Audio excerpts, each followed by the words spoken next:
欢迎收看《寰宇全世界》，带您走进全世界、全球各地的观众朋友，大家好，大家平安，我是何荣。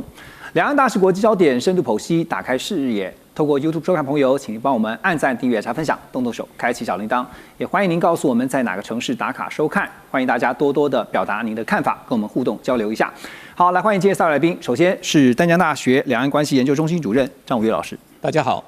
另外，文化大学新闻系教授庄不中老师，主持人、各位观众，大家好。还有台科大机械工程系助理教授黄忠仁老师。主持人好，各位观众朋友，大家好。好，观众朋友，在礼拜六我们看到了国际上发生了一件大事，也就是伊朗真的被攻击了，而且发动攻击的是以色列。以色列的防长呢，向外界宣布对伊朗展开预防式的攻击，所以呢，在礼拜六突然在下午的2点多的时间呢，在台北时间下午2点多就传出了德黑兰发生了多起的这个爆炸事件啊。那么根据外电的报道呢，是被飞弹攻击。另外呢，外电也报道说，以色列的情报组织摩萨德试图还要暗杀伊朗的总统佩泽斯奇扬，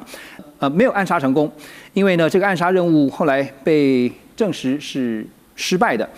但是伊朗的精神领袖哈米尼呢，目前则是被报道他被转移到一个安全的地点啊，因为也怕他的人身安全这个有疑虑。好，那么在一开始的时候，这2天其实有关于伊朗跟以色列，甚至接下来美国会如何的来介入跟配合以色列来打击伊朗。那所以先请吴宇老师帮我们做一个短评啊，对于中东地区的地缘安全，现在您觉得可能接下来我们要观察的是会不会造成蔓延肆意，甚至是可能会有一些波及？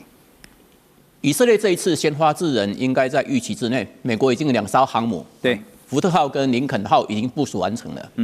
那以色列这一次对伊朗的攻击，它只能是空中的攻击，因为两者之间，德黑兰跟特拉维夫距离将近1700公里远，所以绝对美国跟以色列都无法派遣军队去进行对伊朗进行占领嘛。所以这一定是停留在有个空中的攻击嘛。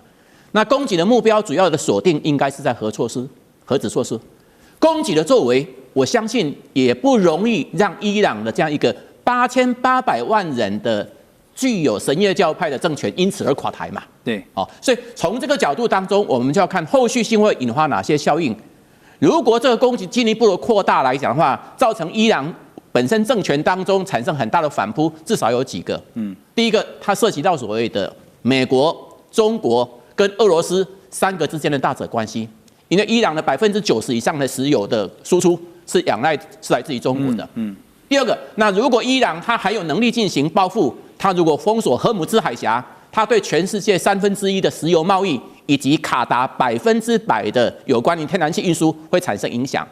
第三个，因为伊朗本身不是单纯是伊朗，它还有所谓黎巴嫩的真主党，还有所谓包括也门的所谓的严格讲和他的所谓的兄弟的。我们看到，如果他透过这2个部分来讲的话，特别是透过也门这样一个胡塞组织，对有关于红海进行骚扰，那苏伊士运河就会产生问题的。因此不走苏伊士运河，本来19天的时间绕到好望角就要将近33天的时间。所以这个事情如果短期只是空袭，双方各尽所能，各取所需，那倒罢了。如果进一步长期下去的话，对石油贸易、对能源，乃至于对全球运输、对大国的博弈当中，都会产生不同程度的影响。是3个后续要观察的重点哈，这也是我进一步想请教庄老师的，因为特别是在经济的层面，那现在担心的是战争可能会造成全球经济的一个影响，特别刚刚提到是苏伊士运河，还有包括荷姆兹海峡，因为伊朗先前也威胁了他，如果一旦被攻击的话，他不惜可能要封锁荷姆兹海峡。那荷姆兹海峡当然，刚刚吴宇老师也特别提到了，占了全球原油的运输量有20%啊，快要20%，这个量其实很大的。那您接下来评估啊，这个战火如果真的外溢，或者是说规模变大的话，对于经济的影响会怎么？是这个议题不是打不打的问题，而是如何打的问题。说打不打是因为说来意外，说来也不意外，因为外界的风声也很多，包含各主要国家，包含中国在内，都要求这个国民不要前往这个以色列、伊朗，甚至呢有撤侨的一个呼声哈，所以这不意外。但是问题是说，这个打击如何打，包含第一个是警告性的打击，第二个是重点打击，第三个是全面且持久打击。因为我们无法预判是属于哪一种层面的打击。如果说到最坏层次，相当于第三次世界大战的全面持久打击的话，刚刚我们张老师提到那些能源危机，甚至世界航运的这个航道的一个这个涌塞等等就有可能发生。所以目前要判断似乎言之过早。不过可以注意到，在美国相关新闻媒体下面留言，几乎多数都是反对川普政府的行动。尽管美国政府的声称，这次行动的理由在于伊朗已研发射程可及美国的飞弹。此外呢，去年6月的这个对于伊朗核设施的打击之后呢，伊朗还是不死心继续研发。但是很显然来看，民众似乎不买单。OK， 这个伊朗现在也放狠话了，他说，被打了之后呢，他们会进行全面式的，而且是毁灭性的报复行动啊。那接下来他们的规模会是如何？还有呢，它的影响层面，我们会继续的带着大家透过节目来关注。好，在农历春节啊，进入3月份，马上很快就进到3月份，还有一件国际大事啊，也是全球都在瞩目，也就是西川会。中美两国的这个大国元首会啊，现在备受瞩目。那可能的这个西川会呢，现在有谈到的，包括这个日期啊，甚至已经看到是3月31号到4月2号这几天。目前听到美方的说法是，川普呢会在这几天呢访问中国大陆，而且会会晤中国大陆国家主席习近平。但是也有媒体啊，对于这一次川普的访中行可能的结果，先打上了一个问号。这家媒体是香港的媒体《南华早报》，他们就指出呢，因为现在的准备工作不足，中美双边的接触又不利，所以预期成果呢可能因此而缩水。南华早报也认为呢，川普不愿授权、轻视程序，还有呢太专注于追求速成的作风，让中方也忧心忡忡，甚至可以说是陷入焦虑。在此之前呢，美国国务卿 Rubio 才说啊，在川普前往中国大陆访问前，美中先前长期的紧张关系已经达到了某种程度的战略稳定。其实也可以看到，最近美国对外似乎也一直在营造这个川普访中的和谐气氛啊。但有一个重点，中方到目前为止还是非常的低调。那保持低调的原因，我先请教吴老师，你怎么看？我想这是中方一贯的立场，不管是这一次的有关于4月份要举行的西川会或者川习会，还是上一次在去年在釜山的这个会议，那中方都是在最后一刻才公布，压到最后一刻。第一个，那第二个来讲的话，当然某种程度来讲的话，像这样一个所谓双方正式的会谈，这是应该算是川普在2017年以来8年多来第一次由美国的总统正式访问中国。这第一个我们看到2017年来。那第二个，以川普的个性，不可能去中国访问，他不会宣称，不会吹嘘，这是一个伟大的成果，这是一个所谓的人类重大的胜利。国情咨文就可以听得出来。那第三个，可是现在也很清楚，美中的问题有3个问题是存在的。第一个，双方时间都非常赶。现在中国最重要的是处理两会的问题，对，美国最重要的是处理内部的所谓关税的问题。那第二个，不仅是时间很赶，双方什么？双方严格讲的所谓的内政的议题都高度的制约。最重要什么？美中之间的一些结构性的问题，大概很难透过一次性的会谈就能够取得重大成果。所以老师，您觉得哈，如果就是这样，那低标呢？你看怎么？我想有几个东西一定是可以肯定的。只要双方领导人见面，代表什么？代表美中各个管道之间的对话管道的机制是健全的。OK， 双方可以透过有关于最高领导人的峰会，双方可以透过 Rubio 跟所谓包括我们看到王毅之间的对话，双方也可以透过何立峰跟贝森特对话来解决美中之间所存在的分歧，让它不至于失控。这个一定是会达到的。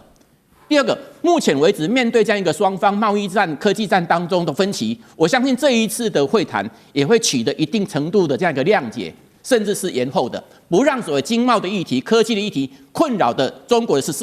第15个5年规划，也不让美国期中选举产生了很大的负面效应嘛。那第三个很重要的，我相信大概中国方面加大对美国有关于农产品的采购、工业产品的采购，以及包括其他的这样一个包括所谓的市场的开放，这个部分是必然的。因为川普最喜欢吹嘘这个部分嘛，我们很难想象到说，川普到中国访问，中国大陆对美国的农产品不采购，对他的所谓波音飞机不采购，工业产品不采购，这个让川普回去怎么自我吹嘘？最重要的，这一次的川普正式访问中国，也会决定了习近平回访美国。那如果这样的话，我们可以看到说，如果今年是3月份或者4月份，那川普成功的访问中国，不管访问有没有成功，川普都一定会吹嘘他是成功的。对。那第二个，那接下来当然就是习近平的回访嘛。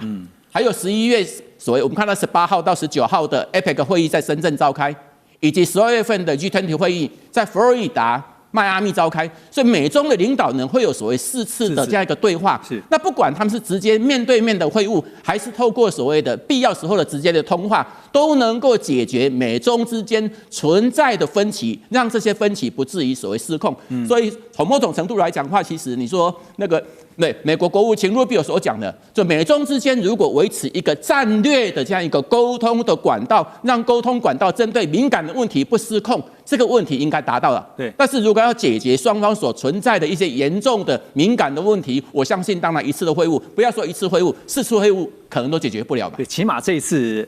如果真的顺利成型的话，低标是可以达成的，一定会达成的。对，但是而且这次的达成一定会。关系到后面3次当中能不能顺利举行嘛？对，而且对于这个美方来讲，尤其是川普来讲的话，贸易休兵这个有助于年底的选情。对他年底的11月3号，因为今年很重要的2个美中台3边关系，在今年大概都有3个议题的关注的。就美国来讲，11月3号，那11月3号进行期中选举，那期中选举一旦川普失去了众议院，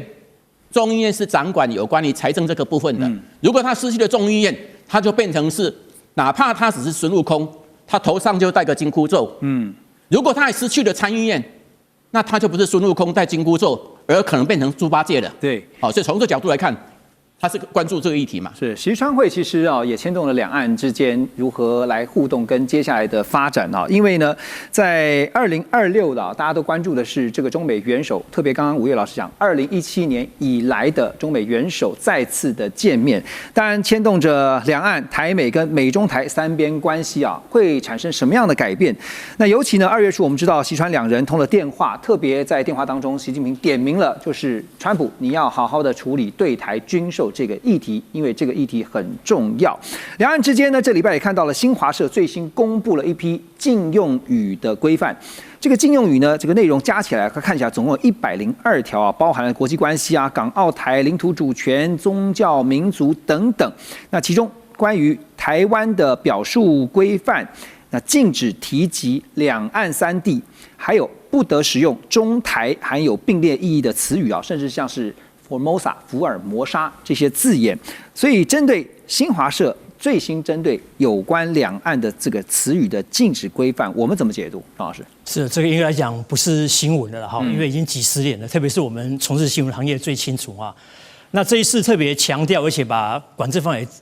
增加，我想有几个意义。第一个就是维持一中框架，还有建构台海问题内政化的一个现象，也就是说避免把什么两岸3地这个中台并列或对等，避免认为说，台湾、香港、中国是对等并列的，所以避免违反一中框架。第二个，只是我们讲到的就是说，有些人觉得，怎么福尔摩沙这种中性名词也不能讲？也就是说，中共方面他希望能够撕掉历史的负面标签，因为福尔摩沙是当年17世纪大航海时代这些帝国主义殖民行动所带来的名词。对，那不是一个中性名词。回推历史的话，就400年。对，有时候我们在强调说要把台湾抽离大中国历史，会喜欢用这个名词甚至一些台派人士喜欢用的。是，所以中共方面也不乐见这种情形。第三种情况就是说，避免偷渡任何有台湾实质主权的官衔或单位名称，好比说总统府他们规定要叫说这个台湾领导人办公室，那我们的行政院他们能叫台湾行政院，不，他们叫做台湾的行政管理部门。那立法院他们叫台湾民意机构。那我们的国防部长他们叫防务部门主管，也就是说避免在这些用词偷渡台湾主权。最后一点则是所谓的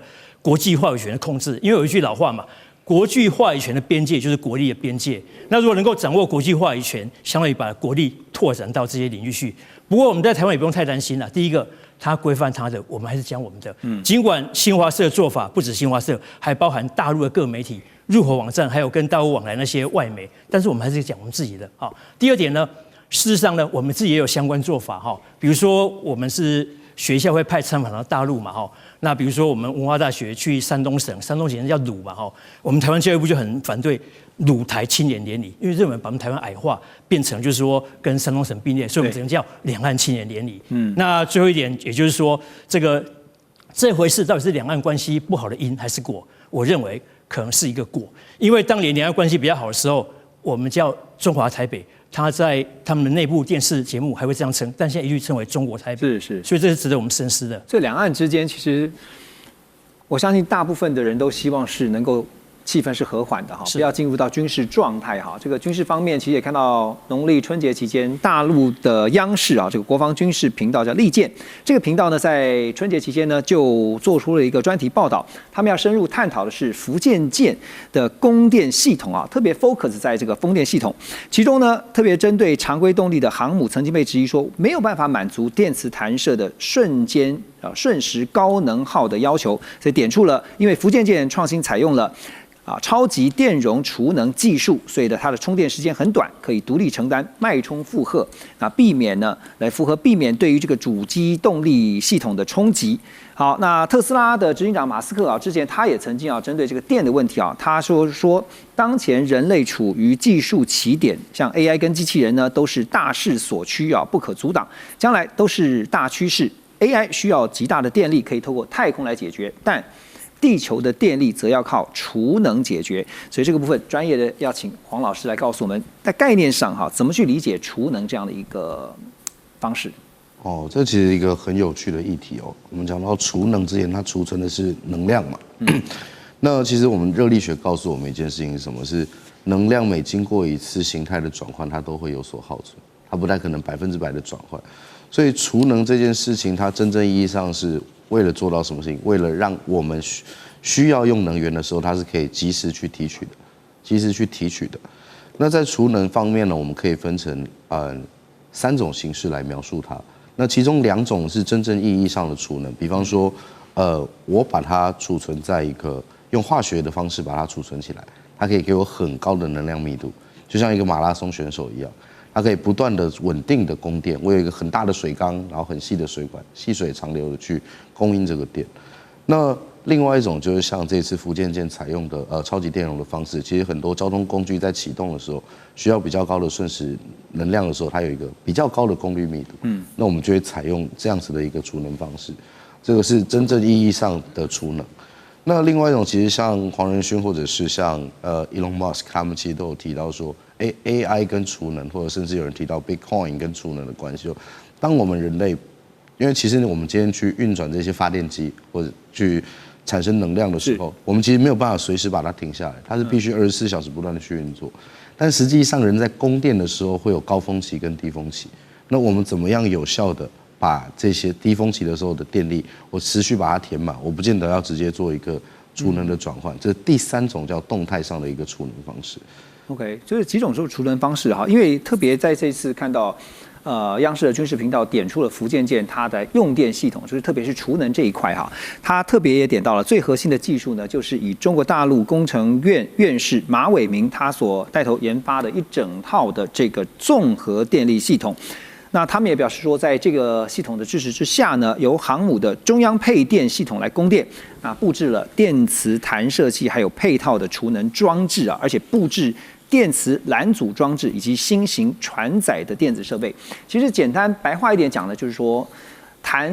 电磁弹射它需要很大的电力，可是它必须透过现在这个尖端的储能的一个方案，使得它的充电时间变得更短，然后呢，能够来因应在未来新形态的这个航母，特别是在福建舰上面它这个电磁弹射的需要。好，那所以刚刚这个黄老师也特别提到，就是让我们有概念性的了解到这个储能那现阶段这个储能的状态，比如以中国大陆来讲的话，他们已经可以做到什么样的程度？您的了解是？这个储能现在全世界其实最主要的还是分为几个层次嘛。那一个是所谓的我在民用基础上的基础建设型的，然后以及到我移动型的。那么在基础建设型的未来可能比较大的趋势是大型的溢流电池堆。这个可以做比较大量的一个储能，然后储在电池里，是，主要还是储在电池里为主嘛。那再来就是当然是锂电池是移动式的，比较安全的一个固态电池的一个状态。那这也是另外一个储能的方式。所以一个是基建型的储能系统，应该说储能电网里面的储能系统，然后跟可移动式的储能系统。那我们再回来看到福建舰它这边，因为福建舰它续航力的部分，它还是要有一个比较稳定的供电系统。就我们刚刚讲，它能量密度很高，细水长流，它可以供应的是福建舰的运动跟它里面的机电系统。但我今天即使要弹射的时候，它把它的机电系统拆解开来。他在做了一个超级电容的系统里面，我就可以先把部分的能源存到超级电容，有需要的时候，就很像那个钢弹要发射那个雷射炮的时候，它得蓄能，我就把这个能量蓄好了，然后瞬间的时候产生一个爆发，那我的电磁弹射系统就不会去影响到我平常的机电系统，就像有时候家里那个突然开太多电器的时候，灯会闪一下一样。这就是供电上比较不稳，甚至会造成短路之类的。对，那就供电不稳的状态就会发生。那他们就是利用这种复合的系统方式去解决这个问题。OK， 不过这次看到会这样的 highlight 出来哈，那无非也是希望昭告天下，就是福建舰已经具备了这种用储能的方式来解决电磁弹射可能会造成电力非常大量需求的一个解决方案。好，我们休息一下，等一下回来要来聊的呢，就是川普这次对等关税被美国的最高法院大法官以6-3否决了，认定是违法之后，后续所产生的一团乱。马上回来。中美互动牵动全球，美中竞争，地缘争霸，外交、军事、科技、经济，多元观点，权威分析，一同掌握2026全球新秩序、新赛局。每周6日，寰宇全世界带您走进全世界。欢迎回到寰宇全世界，我们继续来看的是川普对全球发动的对等关税战啊。被判定违法，因为在2月20号这一天呢，美国最高法院6位大法官对上3位大法官，6-3判定了这个对等关税是违法的。那目前各国也都在想啊，如何因应后续的混乱，因为真的是很乱啊。这个从10%到川普隔一天呢，他不是一开始呢这个否决了大法官。他说大法官这个做出这样的判决让他很不满意，所以呢要立刻提高10%，全球都一样。后来隔天又说要提高到15%，从18到15才1天的时间。好，那华尔街日报最近也报道说呢，目前至少在美国国内造成的混乱，就是呢看到1800家的企业提起告诉，他们要求联邦政府退款，并且每天都有新增的案件。那这些公司呢当中看到画面当中，你看到这个像 Costco 啊，还有 Goodyear 啊，还有呢邦诺书店这些知名的公司，而且呢他们大多都是在最高法院做出裁定之前就已经先提告了，判决出炉之后，可能又会有更多的企业加入，包括呢现在已经看到的有 FedEx。美国律师界也预期啊，未来恐怕会出现大量的诉讼潮。白宫国家经济会议主席哈塞特，他被问到这个15%的全球关税什么时候生效，他说他认为这个事情还在讨论当中，取决于现有谈判的进度以及既定协议的状况。另外，美国贸易代表 Greer 也表示说呢，目前关税的税率是10%，之后部分国家会调到15%，有些国家可能还会更高。可是我们也知道，这一次呢，这个判定违法之后呢，川普现在说从10%现在又要调到15%，然后要实施150天之后呢，要不要再延期？要必须通过国会的讨论。我看目前的一些分析跟看法，哈，说这次至少有一个重要的意义。吴越老师，我请教你啊，认为说美国最高法院其实是在重新划定美国总统经济权力的一个范围跟边界，你不是无限制的这个扩张你的权利哈。那川普也在社群发文说，他要求重审哈，他说有没有重审的可能？他打一个问号。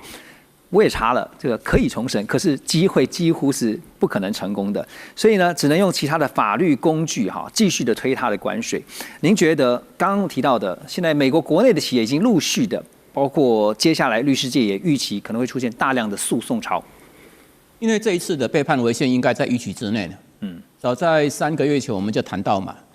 美国的所有赌盘都认为说70%一定会被判违宪嘛。对，那100%的人也都认为川普不会死心，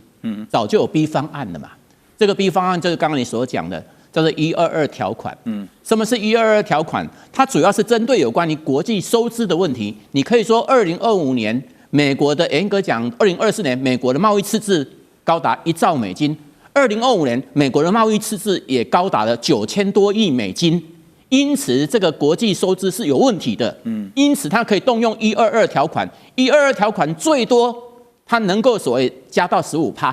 但是它最长的时间也只有150天，必须要国会再重新再审议。对，那它的特色在哪里？它不需要经过任何调查。你用232条款来讲的话，可能商务部要调查；你要301条款的话，贸易谈判代表所要调查，那这个调查时间就会拉得很长，没办法让它衔接得上来的。所以从这个角度来看的话，我们就可以很确定的讲说，它早就已经动用122条款15%的东西伺候在那里的。就 IEEPA 行不通，它就用122。这个所谓这个15%来讲的话，至少到7月份嘛。对。那7月份它当然可以再一次通过嘛。那严格讲呢，那就在5个月嘛。在5个月之后，当然就选举就结束了嘛。如果他失去了众议院来讲的话，那100%众议院是不会同意的嘛。没错。所以从这个角度来看的话，那第二个，那由于大家都认为说，对川普这样一个被最高法院判违宪的，已经是一个众所周知的事实。所以因此从去年开始，已经有很多什么企业就开始求偿了嘛。对。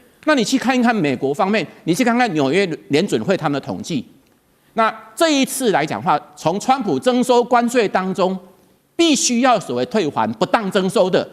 大概最少有1350亿，最多到1750亿美金。那涉及的家数大概是2000多家。那最大特色在哪里？纽约联准会统计，川普所严格讲不当征收这1750亿美金当中，有90%都是美国企业缴的，就换言之，都是美国的进口商以及消费者在转嫁的。